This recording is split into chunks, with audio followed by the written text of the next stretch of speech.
Good morning mga kabos. Andito naman po ako sa kitchen ko mga kabos. Nagluto po ako ng crispy chop fried chicken.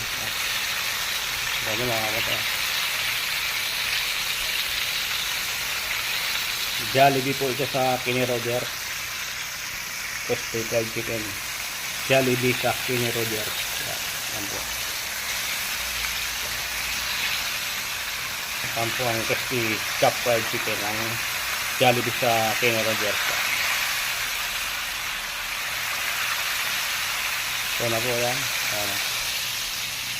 Tatlo kinuha ko na yan.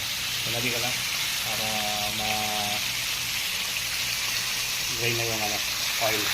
Kailangan. Sa bahay nyo mga kabos, lalo na may mga kids kayo, yan, pili nyo pangbaon sa school. Lalo na may klase na ngayon. Ako ang gawin nyo mga kabos.